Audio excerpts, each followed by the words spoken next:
우리 구일의 목사님이 이 정도로 노래 잘하시는 줄은 잘 아셨죠? 옛날부터 아셨죠?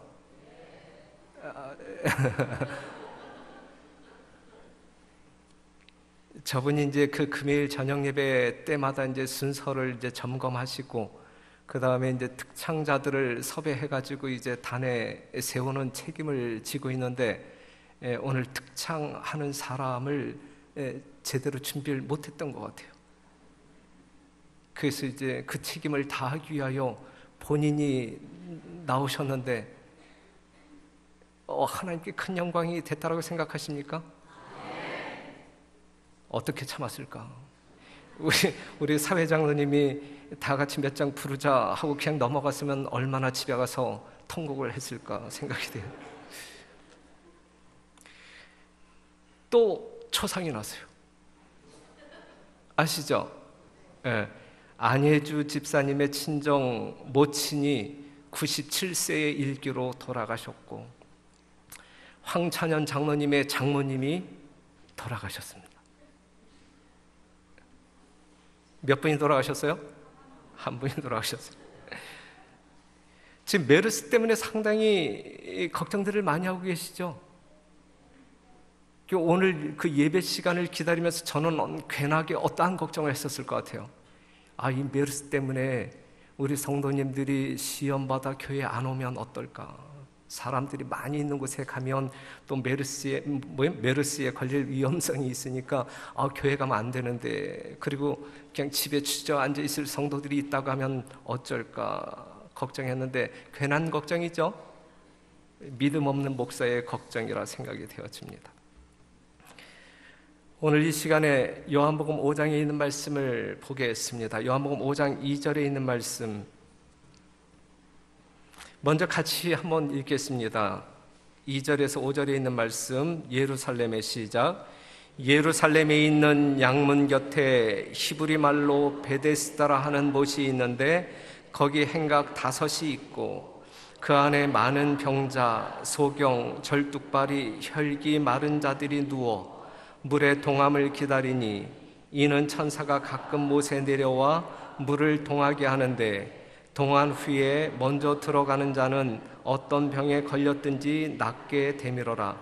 거기 38년 된 병자가 있더라. 예루살렘에 있는 양문 곁에 히브리 말로 베데스다라고 하는 연못이 있었습니다. 여기서 양문이라고 하는 것은 예루살렘 북동쪽 그 모퉁이 부근에 있는 문인데, 그 옛날 느헤미야 당시에, 느헤미야 시대에 그 희생 제사를 위하여 양들이 매매되는 시장이 바로 그곳에 있었기 때문에 거기에 뚫린 문을 양문이라고 일컫지 않았을까 우리가 생각을 해봅니다. 그런데 그 양문 곁에, 이 성 안이 아니고 성 밖에, 즉 양문 곁에 이 베데스다라고 하는 연못이 있었어요. 이 베데스다라고 하는 뜻은 자비의 집이라고 하는 뜻입니다. 자비의 집. 신학자들은 어떻게 이야기하고 있냐면, 주위에서 다른 물이 흘러 들어와 섞이기 전까지는 병을 낫게 하는 치료의 효력이 있던 간헐천으로 널리 알려져 있었다. 비슷하게 오늘날 어떤 그 치유 효과가 있는 온천물 비슷하게 여러분들이 이해하시면 될 거라고 생각이 되어져요. 하지만 이곳에서 일어나는 현상을 우리가 한번 좀 생각해 본다고 하면, 많은 사람들이 소문 듣고 몰려오지만 치료받기를 원하지만, 얼마나 많은 사람들이 천신만고 끝에 그곳까지 오지만 결국은 그 사람들이 어디에서 죽어요? 바로 연못 옆에서 죽고 말았다라고 하는 사실. 오늘날 수많은 사람들이 사망하게 되는데, 집에서 사망하는 사람들이 많아요? 아니면 거의 다 병원에서 사망해요? 마지막 순간까지 고침받기 위하여 발버둥치다가 결국은 그 병원에서, 환자들을 고치는 바로 그 병원에서 결국은 죽고 맙니다. 시대의 소망에는 여기에 대해서 뭐라고 이야기하고 있냐면, 거기에는 날마다 고침을 받겠다는 헛된 소망을 안고 연못가에 기어와서 이 행각에서 밤을 새우는 사람들이 있었다 그랬어요. 그러니까 성경 말씀을 보게 되면 가끔 천사들이 내려와서 몸을 통하게 할 때에 먼저 들어가는 사람이 나음을 받을 수 있다. 이것이 이제 어떤 그 사실적인 정말 하나님께서 역사하고 운영하는 그러한 연못이 아님을 이 시대의 소망을 통해서 우리가 볼 수가 있는데, 화요부에는 거기에는 날마다 고침을 받겠다는 헛된 소망, 그냥 신통한 무엇이다, 이제 그런 게 사람들이 이제 막 모이잖아요. 하지만 그러한 신통력이 있는 연못은 아니다. 그렇기 때문에 헛된 소망을 가지고 수많은 사람들이 모여서 결국은 거기에서 이제 목숨을 다하고 죽는다 그랬어요. 그런데 이제 거기에 누가 등장하는 거예요? 이 베데스다 연못가에 예수님이 등장하죠. 이 땅을 구원하시기 위하여 오신 예수님이 그곳을 방문했을 때에 얼마나 처참한 사람들을 봅니까? 그렇죠? 그곳을 지나가시다가 38년간을 속절없이 안진뱅이로 불행한 세월을 살아온 한 환자를 보게 됩니다. 병을 낫고자 하는 희망을 가지고 그곳까지 왔지만 아무것도 더 이상 할 수 없었어요. 이기적이며 광분하는 무리와 경쟁해서 그 사람이 먼저 연못 속으로 들어갈 수 있는 능력이 있어요, 없어요? 없는 거죠. 베데스다라고 하는 뜻이 뭐라 그랬어요? 베데스다? 자비의 집, 자비의 집. 이 38년 된 병자는 지금 어느 집에 머물고 있어요? 자비의 집에 머물고 있지만 자비를 경험합니까? 경험하지 못합니다. 자비의 집에 머물고 있지만 자비를 얻지 못하고 있어요. 자비의 집에 모인 사람들이 자비가 있는 사람들이에요? 그렇지 않죠. 1등만이 살 수 있는 곳, 수많은 환자들이 자비의 집에 모였지만 그 자비의 집에서는 자비를 발견할 수 없고, 자비를 베푸는 사람도 없고, 자비를 경험하는 사람도 없어요. 그렇죠? 오직 그곳에 모인 사람들은 뭐 하는 사람들만 나음을 받을 수가 있는 거예요. 1등 아니면 나음을 받을 수가 없는 거예요. 그래서 1등 하기 위해 수단과 방법을 가리지 않고 싸우는 살벌한 것이죠. 자비가 넘치는 것이 아니라 살벌한 것, 살벌한 것. 상대에 대한 양보와 배려가, 또한 자비가 있을 수 없는 곳. 쉽게 이야기한다고 하면 자비의 집에 뭐가 있어야 마땅한데, 자비가 있어야 마땅한데 자비가 있어요, 없어요? 자비가 없는 집. 예? 자비의 집에 자비가 없단 말이에요. 사랑하는 성도 여러분, 별내교회는 누구의 집? 하나님의 집. 그렇죠? 하나님의 성전. 그런데 하나님의 성전, 하나님의 집인데 만약에 하나님이 없다고 하면 이게 말이 됩니까? 안 됩니까? 안 되는 거예요. 그렇죠? 별내교회는 예수님의 사랑이 그윽한 곳, 맞죠? 그런데 그 사랑이 없다고 하면 이건 말이 안 되는 거예요. 말이 안 되는 거예요. 하나님도 없고 사랑도 없어. 그럼에도 불구하고 사람들은 있다. 그렇다고 하면 그러한 곳에 모이는 사람들은 얼마나 살벌할까? 그렇죠? 하나님의 집에 하나님이 없고, 하나님의 자비와 사랑이 충만해야 할 집에 사랑이 없고, 그럼에도 불구하고 사람들은 모인다. 그럴 때 그 사람들은 얼마나 살벌할까? 끔찍하죠? 상상하고 싶어요? 상상하고 싶지 않아요? 우리 별내교회는 그거 상상도 하지 말아야 될 거예요. 상상해서도 안 될 거예요. 그곳에 누가 나타났다고요? 예수님이 나타났어요. 예수께서 38년 된 환자를 치근히 여기시고 다가가서 부드럽고 연민이 가득한 얼굴을 가지시고 뭐라고 말씀하죠? 뭐라고 말씀해요? 내가 낫고자 하느냐. 드디어 자비의 집에 뭐가 나타났어요? 자비가 나타났어요. 자비의 집에 드디어 자비가 나타났어요. 예수님이 계실 때는 뭐가 있어요? 자비가 있는 거예요. 자비가. 개인의 삶에 있어서도 예수님이 계시면 자비가 있는 거예요. 가정에도 마찬가지고 교회에도 마찬가지고, 이 별내교회에 예수님이 계시다고 하면 이 교회는 자비가 있을 수밖에 없는 거예요. 예수님이 있는 곳에는 반드시 자비가 있어요. 예수님이 없는 곳에는 아무리 간판을 자비의 집이라 붙여놓는다 할지라도 자비가 있어요, 없어요? 없어요. 없어요. 별내교회는 십자가가 분명히 세워져 있어요. 오가는 모든 사람들이 이 교회는 하나님을 섬기는 사람들이 모이는 교회임을 알아요. 그렇기 때문에 여기에는 예수님이 계셔야 마땅하고 자비가 있어야 마땅합니다. 맞습니까? 네. 간판은 교회인데 예수님도 없고 사랑도 없는 교회라고 하면 이건 안 되는 거예요. 그건 안 되는 거예요. 이럴 때에 그 38년 된 병자의 반응은 어떻게 나타나냐면 그의 마음 속에는 희망이 뭐하였다? 솟아났다. 예수님의 음성을 듣는 그 38년 된 병자의 마음 가운데 지금까지는 절망 상태에 있었지만 예수님의 한 말씀, 내가 낫고자 하느냐, 이 말씀을 들을 때 그의 심령 가운데 뭐가 솟아났어요? 희망이 솟아났어요. 희망이. 사랑하는 성도 여러분, 이 안식일 주에 성전에 오신 우리 별내교회 모든 성도 여러분, 여러분들의 심령 가운데 예수님의 말씀 한마디로 말미암아 여러분들의 미래적인 여러분들의 모든 삶 속에 정말 말할 수 없는 희망이 솟아오르는 이 안식일 되기를 간절히 바랍니다. 예수님 때문에 자비가 충만하고 예수님 때문에 능력이 충만하여 여러분들 심령 가운데 말할 수 없는 그러한 희망이 솟구치는 여러분들이 되시기를 간절히 바랍니다.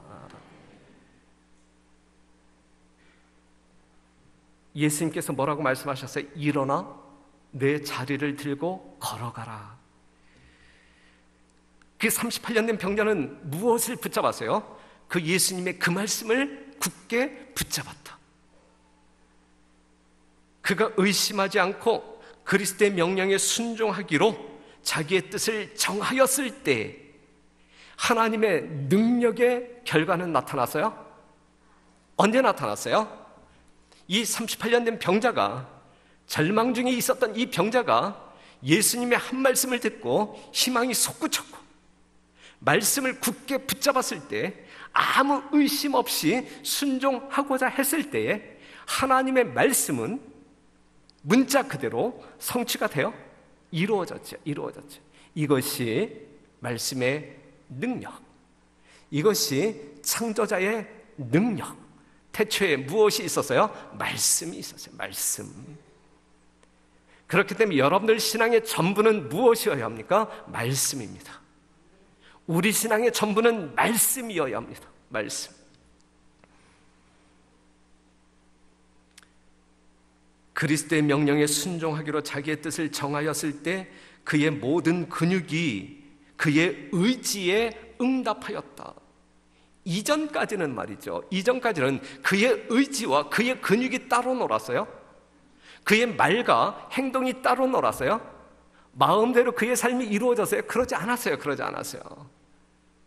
그런데 그가 지금 하나님의 말씀을 붙잡았을 때, 하나님의 말씀에 그 의지를 두었을 때에 그의 의지와 근육이 일치하게 움직였다라는 사실이죠. 사랑하는 성도 여러분, 여러분들의 삶의 내용이 여러분들의 의지와 일치하게 되기를 간절히 바랍니다. 여러분들의 의지는 하나님의 말씀을 붙잡음으로 말미암아 말씀의 지배를 받는 의지가 되기를 간절히 바랍니다. 그리하여 여러분들의 삶 가운데 하나님의 무한한 능력이 나타나게 되기를 간절히 바랍니다.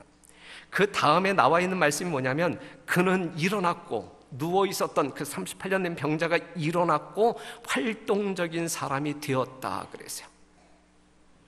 사랑하는 성도 여러분, 우리는 영적으로 안진뱅이의 삶을 살아가고 있는지도 몰라요. 그렇죠? 누워있는 삶을 살아가고 있는지도 몰라요. 하지만 우리 하나님은 우리가 그렇게 살기를 원치 않아요. 일어나기를 바라는 거예요. 일어나기를. 일어난 38년 된 병자는 뭐 했어요? 활동적인 사람이 되었다. 활동적인 사람. 무엇을 위한 활동적인 사람이요? 하나님의 영광을 위하여 활동적인 사람이 되었다라고 하는 사실이죠. 오늘 이 자리에 앉아 계신 여러분 모두가 영적인 잠에서 깨어날 뿐만 아니라 누워있는 상태에서 앉아있는 상태에서 일어나서 하나님의 영광을 드러내기 위하여 활동적인 하나님의 귀한 성도 여러분 되시기를 간절히 바랍니다.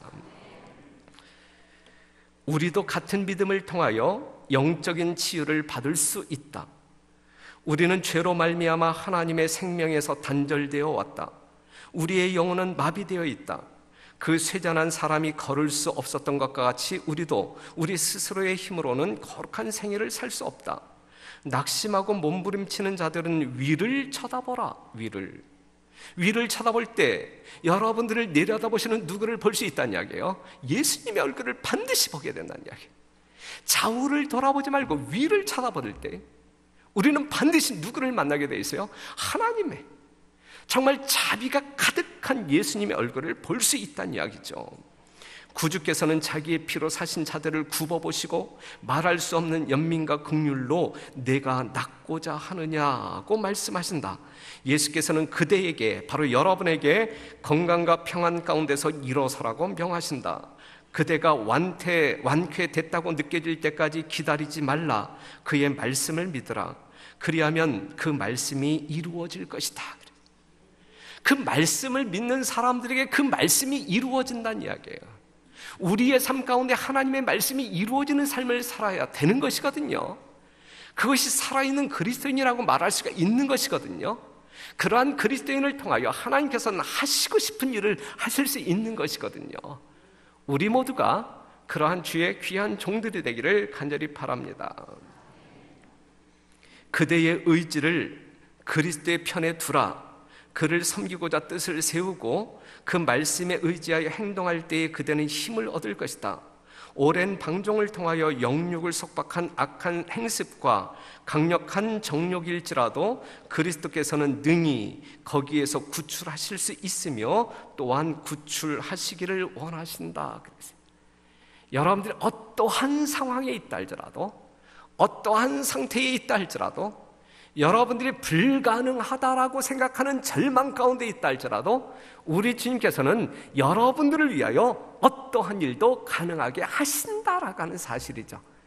여러분들이 무엇만 붙잡는다라고 하면, 하나님의 말씀만 믿고 붙잡는다라고 하면 그 말씀대로 여러분들의 삶 가운데 이루어질 것임을 분명하게 믿게 되시기를 간절히 바랍니다.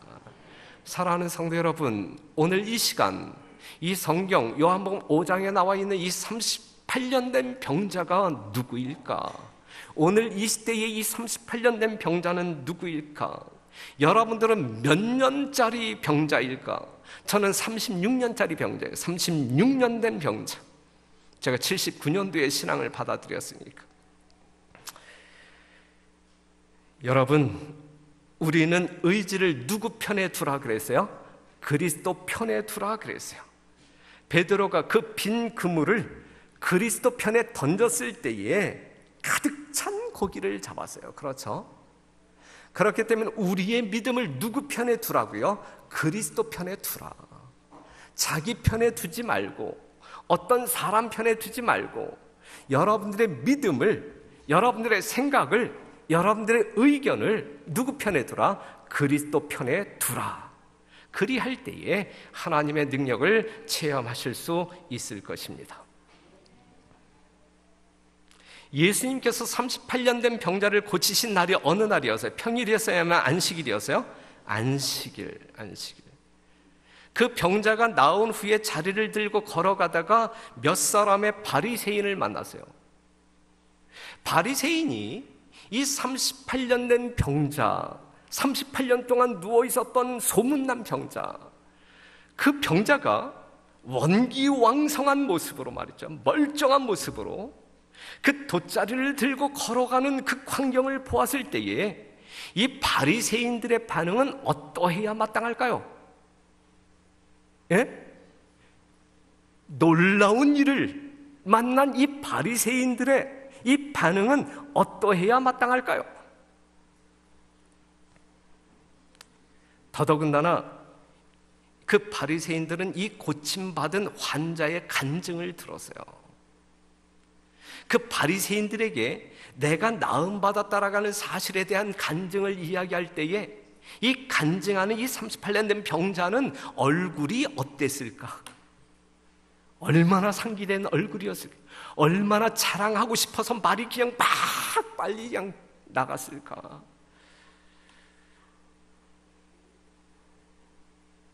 그랬을 때 바리새인들은 그 오래된 병자, 절망 중에 있었던, 죽음 가까이에 있었던 이 병자가 이 나은 사실 앞에서 야, 어떻게 나았냐? 정말 축하한다. 정말 잘된 일이다. 그렇게 했어야 마땅한 거 아니에요? 그렇죠. 그런데 그러한 마음은 전혀 없고, 야, 너 왜 오늘 안식일인데 왜 들고 가니? 그리고 질책했어요. 율법주의자, 그쵸? 사랑하는 성도 여러분, 여러분들은 어떻게 사실래요? 이 바리새인처럼 사실래요? 이건 올바른 삶이 아니에요. 그렇죠? 올바른 삶이 아니에요. 그때 바리새인들이 생각할 땐, 야, 이 사람에게 이러한 기적을 베풀 수 있는 사람은 세상 천지에 누구밖에 없다라는 사실을 알았어요. 예수님밖에 없다라는 사실을 알았어요. 예수님이 이 안식일에 이러한 일을 해 그 직접적인 증거를 찾아서 범법자로 만들어서 그 예수님의 활동을 중단시키고자 이제 계획을 세웁니다. 이러한 계획을 가지고 있었던 차에 이 환자가, 고침을 받은 환자가 이 성전에서 누구를 만나게 되냐면 예수님을 만나게 돼요. 예수님은 그 환자를 만났을 때 뭐라고 권면하죠? 뭐라고 권면했어요? 보라, 내가 나았으니 더 심한 것이 생기지 않게 다시는 죄를 범하지 말라 그랬어요. 이 말씀을 통하여 볼 때 우리가 예수 그리스도의 은혜로 말미암아 구원받은 사람들이라고 하면 더 거룩하게 살아야 할 것임을 이야기하고 있는 것이죠. 그렇죠? 우리는 예수 그리스도로 말미암아 구원받은 사람이라고 하면 우리가 어떠한 방향을 향하여 우리의 신앙적인 여행을 해야 할지 예수님께서 분명하게 보여주고 있는 거예요. 세상 등지고 어딜 가는 거예요? 하늘 가는 거예요. 우리의 악한 습관 버리고 예수 그리스도의 아름다운 거룩한 품성 닮아가기 위하여 그 방향으로 가는 거예요. 지금 예수님께서는 그 병자에게 그렇게 이야기하고 있는 것이거든요. 야, 너 나았잖아. 하나님 은혜를 경험했잖아. 그냥 더 심한 것이 생기지 않도록 예수님과 더불어 살기 위하여 하나님께로 더 달려가, 이렇게 이야기하고 있는 것이거든요. 오늘 이 시간 여러분과 제가 정말 더 세상을 향하여 애굽을 뒤돌아보면서 그쪽으로 달려가는 성도들이 아닌 정말 예수님께서 보여주신 그 방향으로 달려가는 여러분과 제가 되기를 간절히 바랍니다. 이러한 충고를 그 하나님의 성전에서 들었을 때에 이 환자는 그 자기와 이야기했던 그 바리새인들을 향하여 어떻게 이야기했을까요? 이분이야, 바로 이분이야. 나를 고쳐주신 분이 바로 이분이야. 이분이 나로 하여금 돗자리를 들고 가라고 했어. 이렇게 얼마나 큰 소리로 외쳤을까요? 얼마나 큰 소리로. 기뻐하며 외쳤다. 기뻐하며 외쳤다. 그랬을 때 이 바리새인들은 이제 직접적인 증거를 잡았잖아요. 그래서 누구를 끌고 와요? 예수님을 잡아서 이제 산헤드린 앞에 끌고 옵니다. 그리고 예수님과 함께 이제 안식일에 대한 논쟁이 벌어지죠. 안식일에 대한 논쟁이.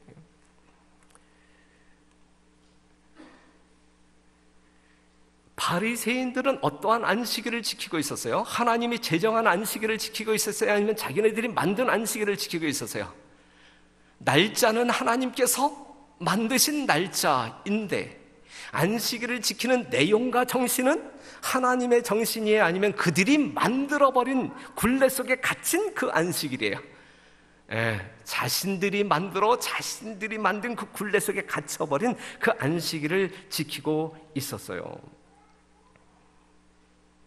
그래서 그 당시 안식일을 지켰던 수많은 사람들이 정말 여러분들의 자유함 가운데, 거룩함 가운데, 기쁨 가운데, 환희 가운데 이 안식일을 지켰던 것이 아니라 아주 귀찮은 날로 이 안식일을 지키고 있었거든요. 예수님의 모든 행동에는 목적과 이유가 있습니다. 그렇죠? 자, 이 38년 된 병자를 고칠 때 말이죠. 낫고자 하느냐? 낫기를 원한다. 내가 명하노니 나하라. 이러면 끝난 거예요. 그렇죠? 그런데 예수님께서 뭐라고 말씀하셨어요? 일어나 자리를 들고 걸어가라 그랬어요. 자리를 들고 가지 않았으면 바리새인들에게 책 잡힐 일이 있어요? 없어요? 없어요. 그렇죠. 없어요. 그런데 예수님께서는 뭘 들고 가라 그랬어요? 자리를 들고 가라 그랬어요. 거기에 예수님의 의도와 목적이 있었던 거예요. 누구와 부딪히기를 원했던 거예요? 바리새인과 의도적으로 부딪히기를 원했던 거예요. 부딪히기를 원했던 것은 무엇이냐면 정말 그들의 잘못된 신앙관을 올바로 깨우쳐주기 위한 목적이 담겨져 있었던 거란 말씀이죠. 요한복음 5장 17절에 있는 말씀 같이 한번 읽어봐요. 시작. 예수께서 저희에게 이르시되 내 아버지께서 이제까지 일하시니 나도 일한다 하시매 유대인들이 이를 인하여 더욱 예수를 죽이고자 하니 이는 안식일만 범할 뿐 아니라 하나님을 자기의 친아버지라 하여 자기를 하나님과 동등으로 삼으심이로라 그랬어요. 지금 예수님이 하시는 일을 가만히 보게 되면 불난 곳에 기름을 덧뿌리는 거죠. 그렇죠? 지금 안식일 때문에 이 바리새인들 마음 가운데 지금 아주 불이 났는데 그 불난 바리새인들 마음 가운데 난 하나님과 동등된 자다라고 이야기하면서 더 불을 질러대는 거예요. 사랑하는 성도 여러분, 이 바리새인들과 예수님 사이에 뭐에 대한 논쟁이 있었어요? 안식일에 대한 논쟁이 있었어요. 여러분들이 아시는 바대로 날짜에 대한 논쟁이 아니면 안식일 준수 방법 내용에 대한 논쟁이에요. 날짜에 관한 논쟁은 아니죠. 분명 제7일 안식일은 북두칠성처럼 고정되어 있는 날짜이고 정말 변할 수 없는 날짜임에 틀림이 없는 것이고 그렇죠. 하지만 이 당시 바리새인들이 지켰던 그 안식일은 하나님의 정신과 예수님의 정신에 어긋나는 것, 엉터리. 정말 거기에는 구속의 정신이 전혀 없는 잘못된 그러한 안식일을 지키고 있었어요. 그렇기 때문에 안식일을 올바로 지키도록 깨우치기 위하여 예수님께서 말씀하고 있는 것입니다. 사랑하는 성도 여러분, 안식일에 무엇을 해야 하는가? 우리는 안식일을 어떻게 지켜야 하는가? 해야 할 일이 있고 하지 말아야 할 일이 있는데 해야 할 일이 있다고 하면 어떠한 일을 해야 하는가? 하나님께서 생명을 유지하시기 위하여 안식일에 일하셨어요? 일하시지 않았어요? 지금 이 38년 된 병자는 어느 날 고침을 받았어요? 안식일에 고침을 받았어요. 생명을 구하는 일은 안식일 날 해야 돼요? 말아야 돼요? 해야 되는 거예요. 만약에 여러분들이 안식일 날 교회에 오시기 위하여 이제 오는 도중에 어떠한 사람이 길거리에 쓰러져 있다고 하면 그 사람 데리고 병원에 가야 옳은 거예요? 아니면은 정말 난 안식일 준수자이니까는 그 사람 팽개치고 교회에 오는 게 맞는 거예요? 그날 교회 텅텅 비어도 좋으니까 그 사람 살리기 위하여 애쓰는 여러분들 되시기를 간절히 바랍니다. 이게 진정한 안식일 준수자야. 이게 진정한 안식일. 생명을 회복시키는 일에 동참하는 것은 마땅한 일이다라고 하는 사실이죠. 생활에 불가결한 일은 행해져야 하며 병자는 돌보아야 하며 곰핍한 자들의 필요는 공급해 주어야 한다. 하나님의 거룩한 안식일은 사람을 위하여 만들어졌으므로 자비로운 행위는 안식일의 의도와 완전히 조화된다. 하나님께 대한 요구는 다른 날에보다 안식일이 한층 더 크다. 그러므로 하나님의 백성들은 그들의 평시의 작업을 떠나서 명상과 예배로 시간을 보내는 것이다. 안식일은 쓸모없는 무의의 시간이 되도록 의도되지 않았다. 율법은 주의 안식일에 세속적인 일을 금지하고 있다. 생계를 위한 일은 중지되어야 한다. 세속적인 향락이나 이익을 위한 노동은 그날에는 적법하지 않다. 그러나 하나님께서 당신의 창조하시는 역사를 쉬시고 안식일에 안식하여 그날을 거룩하게 하신 것처럼 사람도 그의 일상생애의 일에서 떠나서 이 거룩한 시간을 건전한 안식과 예배의 거룩한 행위를 위하여 바쳐야 한다. 그랬어요. 사랑하는 성도 여러분, 이러한 안식일 정신에 입각하여 여러분들이 바리새인처럼 조목조목 따지지 말고 정말 그 정신에 합당한 그러한 안식일 준수가 있게 되기를 간절히 바랍니다. 모쪼록 성도 여러분, 그 자비의 집에 모였던 수많은 환자들처럼 우리는 그 중에 하나처럼 영적인 불구자일 수 있어요. 하지만 우리 예수님은 그러한 사람들 도외시하지 아니하고 찾아가셔서 내려다보시고 그 환자들을 고치기 위하여 활동하셨다라는 사실, 우리의 영적인 질병에서 구하기 위하여 우리 예수님 여러분 각자에게 굽어 내려다보시면서 내가 낫고자 하느냐라고 물으실 겁니다. 이 안식일에. 그럴 때 여러분 정말 분명한 긍정적인 대답을 믿음으로 예수님께 하시는 여러분 되시기를 바라고, 하나님의 무한한 능력이 여러분들의 영적인 삶을 소성케 할 뿐만 아니라 부흥케 하는 놀라운 능력을 경험하게 되기를 간절히 바라면서 말씀을 마치겠습니다.